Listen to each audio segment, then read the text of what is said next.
Okay, hey guys, this is me, Mike, and this is part 2 of this video on how to make a cool wallpaper in Photoshop in HD. So, where we last left off is that we just imported a new picture, what you see here in the background with the snow leopard. So what we did was put that picture in back of all these layers up here. So what we have is the lines we made, the floor, and the lines, the horizontal lines. So you can see the difference right there. I'm just gonna zoom in real fast so you can see everything. Alright, so as you can see the difference right there. And also you can see the lines, but also that noise we added to that effect, so it gives it that, you know, that grainy texture kind of thing. Anyway, so next what we're gonna do is we're going to first add text onto this. So we're gonna add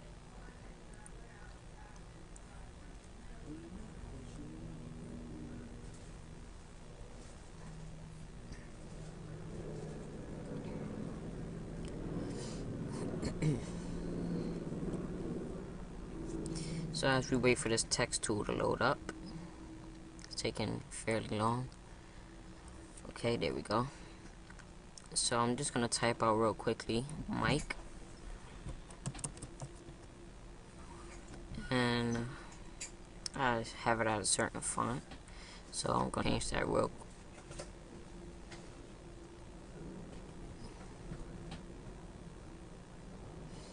Okay, sorry about the delay, you guys. Okay, so it finally highlighted, so I'm gonna select my font. Okay, so once I have the one I like, I'm gonna make sure this font is above everything. Okay, so once I have it like that, you can add your font anywhere you want.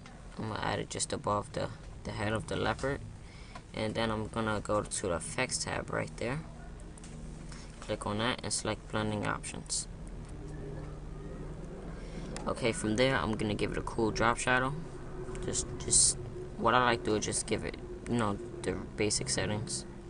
Then I'm gonna give it a gradient overlay. I'm gonna choose something noticeable, something cool, something like that maybe.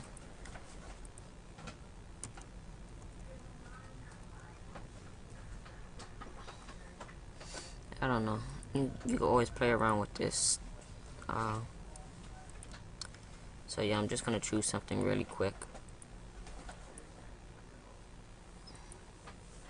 something like that, and I'm gonna give it a stroke and put it to gradient, and I'm gonna select one of my chrome gradients. Also, I'm gonna put the position of the gradient inside of the text, so it looks like that, and I'm press OK. So now once you have your text, you can leave it like that. Maybe you don't want text in it, but whatever fits your needs. So I'm just gonna leave my text right there. Right, so what I'm gonna do is just move it up just a bit. I'm gonna copy that text, so bring it down to the copy icon right there. Go to edit, transform, then flip vertical. Okay, so what I'm gonna do now is bring that down until it kind of lines up with the bottom, like that. And then what I'm gonna do is just right click, convert to small object, and then lastly convert into a rasterized layer. Now we're gonna select the rectangular marquee tool and leave your feather at 50. So draw a rectangle, and you see your rectangle turns into this, this shape. Select the bottom of that copy layer we made and just hit backspace till it fades, just like that. That'll give it a cool reflection. Now Control D to deselect, and we're gonna just drop the opacity just a bit, just like that. around 62. Okay, so now we have that cool reflection. What we're gonna do now is add a cool reflective bubble. So in this, I'm just gonna select the elliptical marquee tool, or ellipse tool, sorry. Hold shift, and I'm just gonna bring that out. Alright, so now I got a solid color here. What I'm gonna do now is double click on that, and I'm gonna, this should bring up the layer styles. I'm gonna select stroke, and as you can see in the stroke, it gives it that a stroke around that circle we made. I'm gonna bring that circle, and I'm just gonna select one of my gradients, and I'm gonna select one of my chrome gradients I have. So something like that, and I'm just gonna increase the size of this to about 6, and put the position inside. Okay, so once I have that and I like it, I might just give it a drop shadow. And you know, all these other options is optional. You give it a little texture look or whatever. I'm just gonna press OK. So once you have something like that, what we're gonna do now is select a new layer, right? And this is important. Hold Control on your keyboard and select the thumbnail of the shape that we just made. So click that icon right there, and you should see a selection over that circle we made. Select your gradient tool over here, and make sure you have a foreground to transparent gradient. So something like this black right here. And if you what we're gonna do is edit that. So click on the gradient right there, and it should bring up your gradient editor. Once you have that there, what we're gonna do is put this little slider, and we're gonna drag this all the way to the bottom like that. Then what we're gonna do now is change the color to white. So you should see a white gradient like that, a white transparent. So what we're gonna do is press OK. Now if you don't see that white to transparent at all, just go to this little icon right here and select your default gradients, and you should see something like that. Anyway, so we're gonna go into this bubble, hold shift, and we're gonna go down just a bit. Depending on how you like it, it could be like that, or it could be a bit longer. I'm just gonna keep it like that. Next, I'm gonna go bring that down into the copy layer. Then I'm gonna go to edit, transform, and then flip vertical. Okay, I'm gonna select my move tool, and now you can press deselect now, Control D, and then what we're gonna do is give both of these little reflective light on the bubble a Gaussian blur. So filter, we're gonna convert it to smart objects, press OK. Alright, so next we're gonna go to filter, blur, Gaussian blur. The reason why I converted it to a smart object is because I could do 2 at one time, or you could just simply link the layers.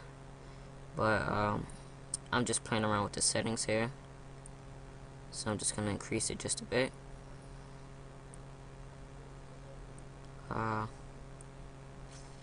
So I left it about 9 or 9, about 10 really. And then what I'm gonna do is press Control T. It's gonna ask you to rasterize it maybe. So I'm just resizing it a little more into that bubble, then pressing OK. So as you can see, it's just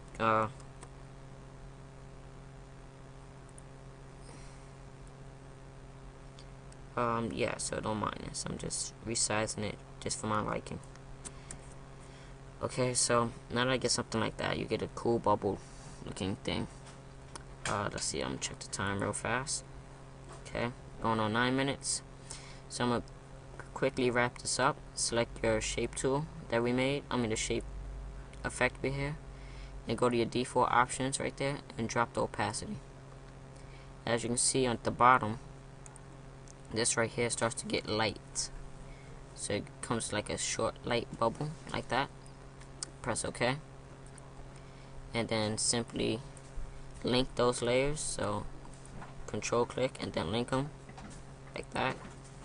Then just drag it right there. Alright, so and do the same thing to do the reflection like I did on Mike. So this is me, Mike, from Mike's Designs. I'll catch you guys later. Quick tip. This is going on 10 minutes and 13 seconds. What we can do is select the shape tool that we made with the lines, lines up there. I'm gonna give that a cool stroke real quick, and what that does is, gives it more in-depth about look to your thing. And do the same thing for the floor. Give that a stroke. I'm gonna put that about white. Press OK. And as you can see, the finished product, you have this cool wallpaper. So this is me, Mike, again. Catch you guys later. See ya.